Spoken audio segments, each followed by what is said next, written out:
Hello साथियों, एक और नई वीडियो में आप सभी का स्वागत है। आज अपन बात करेंगे एक इम्पोर्टेंट टॉपिक के अंदर से जो पॉलिटी से संबंधित है मेरे भाई।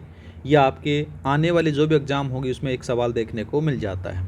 इसमें से अपन चर्चा करेंगे कि सुप्रीम कोर्ट का एक ऐतिहासिक फैसला है जिसमें बात की गई है कि जो फुटपाथ पर चलना है एक मौलिक अधिकार के अंदर से उसको शामिल कर दिया गया है, जो साथियों 19(1)(d) के अंदर से शामिल किया गया है। याद रखना है, एकदम कंप्लीट तरीके से चर्चा करेंगे मेरे भाई।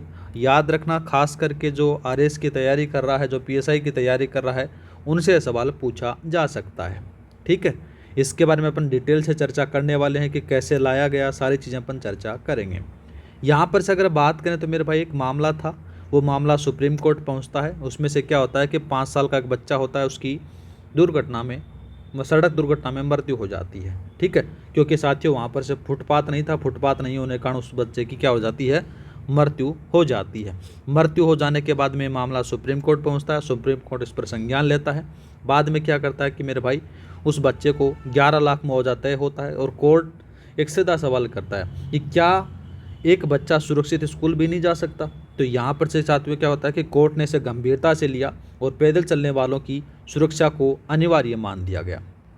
ठीक है, इसमें से क्या कहा गया कि सड़क पर इंसान की जान गाड़ी से ज़्यादा महत्वपूर्ण बताई जाई है। ठीक है, पहले नहीं था लेकिन अब इसमें ये कर दिया गया है। अब सुप्रीम कोर्ट ने क्या निर्णय लिया उसके बारे में अपन चर्चा करने वाले हैं। सुप्रीम कोर्ट का जो निर्णय है वो चलने का अधिकार से संबंधित आपको देखने को मिल जाता है। फुटपाथ पर सुरक्षित चलने की स्वतंत्रता पर एक मौलिक अधिकार बनाया, बोले तो फंडामेंटल राइट्स है, याद रखना है। यह संविधान के अनुच्छेद 19(1)(d), याद रखना मेरे भाई, इंपॉर्टेंट है, वेरी वेरी इंपॉर्टेंट है। 19(1)(d) के अंतर्गत इसको शामिल माना है, याद रखना है। कोर्ट की टिप्पणी थी कि यह निजता के अधिकार जितना ही महत्वपूर्ण है, ये भी याद रखना है मेरे भाई। ठीक है, आगे बात करते हैं। देखो यहाँ पर से संविधान के मौलिक अधिकारों का ढांचा अपन थोड़ी सी चर्चा कर लेते हैं, पॉलिटी से संबंधित है। तो याद रखना मेरे भाई, समानता का अधिकार जो 14 से 18 तक बात की गई है। स्वतंत्रता का अधिकार है जो 19 से 22 तक बात देखने को मिलेगी। और शोषण के विरुद्ध अधिकार है वो 23-24 में आपको देखने को मिलती है। धार्मिक स्वतंत्रता का अधिकार है वो 25 से 28 देखने को मिलती है। और सांस्कृतिक और शैक्षिक जो अधिकार है वो 29-30 में आपको देखने को मिलती है। और संवैधानिक उपचारों का जो अधिकार है वो 32 में दिया गया है। ये थोड़ा सा आप देख लेना मेरे भाई। ठीक है, क्योंकि कभी कभार पूछ लेता है छोटे एग्जामों के अंदर से। आगे बात करते हैं। सबसे पहले इंपॉर्टेंट है अनुच्छेद 19(1) के बारे में अपन बात करने वाले हैं। इससे सवाल पूछा जा सकता है तो इसको इंपॉर्टेंट लगा लेना है मेरे भाई। सबसे पहले अगर बात करते हैं तो 19(1)(a) में कहा गया है कि वाक और अभिव्यक्ति की स्वतंत्रता के बारे में बात की गई है। 19(1) में भी बात की गई तो शांतिपूर्ण या फिर निरायुध सम्मेलन आपको देखने को मिल जाता है। 19(1)(c) में संगठन बनाने की स्वतंत्रता है। और हाल ही के द्वारा मेरे भाई इंपॉर्टेंट नहीं, वेरी वेरी इंपॉर्टेंट, याद रखना, 19(1)(d) भारत में सर्वत्र आबाद संचरण की आपको देखने को मिल जाती है। इसके अंदर से कहा गया कि फुटपाथ पर चलने का अधिकार इसी में निहित है, याद रखना है। इंपॉर्टेंट इसीलिए है, याद रखना है मेरे भाई। और 19(1)(e) में बात करें तो कहीं भी निवास करने या फिर बसने की स्वतंत्रता है। और 19(1)(g) में बात करें तो व्यापार या फिर कारोबार करने की स्वतंत्रता आपको यहाँ पर से देखने को मिल जाती है। इस स्लाइड का स्क्रीनशॉट ले लेना मेरे भाई, या फिर आपको PDF फाइल मिल जाएगी। इसमें से सवाल 100% आएगा आने वाले एग्जामों के अंदर से, याद रखना है मेरे भाई। ठीक है, अब बात करते हैं किसके बारे में। एक मोटर व्हीकल अधिनियम आया था, मोटर वाहन अधिनियम, जो 1988 में आया था। 1988 में अंदर से क्या होता था कि वर्तमान कानून केंद्र के अंदर से बात करें तो मेरे भाई इसमें से क्या देखने को मिलेगा, वाहन का रजिस्ट्रेशन देखा जाता है, ड्राइविंग लाइसेंस के प्रावधान देखने को मिलती है, स्पीड लिमिट भी देखने को मिलती है, वाहन का बीमा भी। पुलिस वाले आपको यही चीज़ें देखते हैं। लेकिन गायब क्या रहता है मेरे भाई, इंसान और पैदल यात्री। इसमें से बात ही नहीं की गई मोटर वाहन अधिनियम के अंदर से। इसमें से कहा गया था कि मेन रूप से अगर बात करें तो क्या गायब है, फुटपाथ निर्माण की कोई अनिवार्यता नहीं, पैदल यात्रियों के लिए सुरक्षा मानक मार्ग यहाँ पर से नहीं था। दूसरा बात करते हैं तो यहाँ पर से इंसान की प्राथमिकता तय नहीं की गई थी, लेकिन साथियों अब कर दी गई है। फुटपाथ नियमों के उल्लंघन पर स्पष्ट सजा का उपचार नहीं था, ये थोड़ा सा याद रखना। ये मोटर वाहन अधिनियम 1988 के अंदर से कमियाँ आपको देखने को मिलती थी, लेकिन बस इसी पर जोर दिया गया, इस पर जोर नहीं दिया गया था। ठीक है, अब इन चीज़ों पर जोर दिया जाएगा।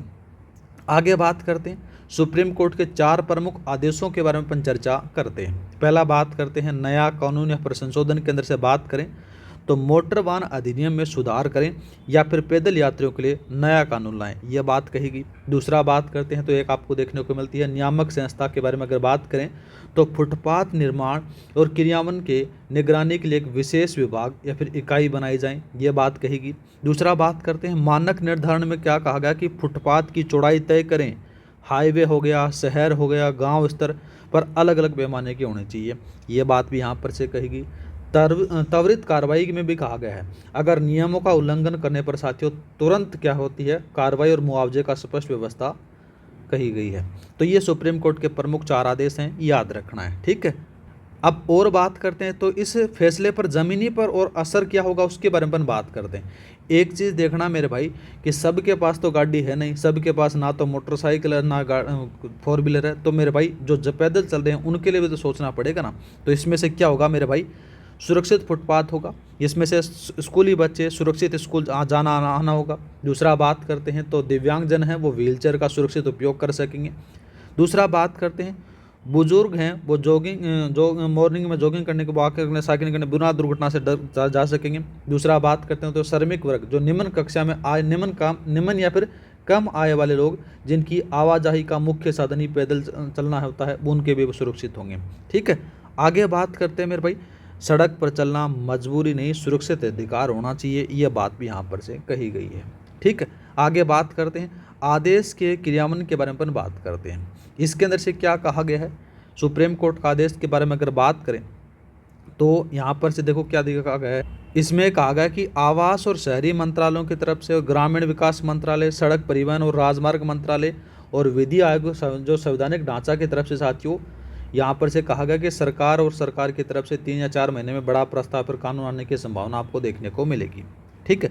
आगे बात करते देखो मेरे भाई ये था आपका जो मेन रूप से अगर बात करें तो 19(1) याद रखना मेरे भाई 19(1)D है, इम्पोर्टेंट है, याद रखना है। जो सुप्रीम कोर्ट के द्वारा फुटपाथ पर चलने का अधिकार यहाँ पर से ये मौलिक अधिकार में घोषित कर दिया गया है मेरे भाई, ठीक है। तो इसके अंदर से आपने यहाँ पर से देखा। मिलते हैं नेक्स्ट वीडियो में। जय हिंद जय भारत। और थोड़ा सा मोटिवेशन के लिए साथियों चैनल को लाइक शेयर सब्सक्राइब करना न भूला करो, जिससे मेरे को मोटिवेशन मिले और आपको क्लासेस कंटिन्यू मिले। मिलते हैं नेक्स्ट वीडियो में। जय हिंद जय भारत। इस क्लास की जो PDF फाइल है वो आपको टेलीग्राम पर मिल जाएगी। टेलीग्राम का जो लिंक है वो डिस्क्रिप्शन में दिया गया है, वहाँ पर जाकर आप ज्वाइन कर लेना। और मैं आपसे 100% दावा करता हूँ कि मेरे भाई इस क्लास के अंदर से आपको आने वाली एग्ज़ाम के अंदर से एक सवाल देखने को मिलेगा, ठीक है। मिलते हैं नेक्स्ट वीडियो में। जय हिंद जय भारत।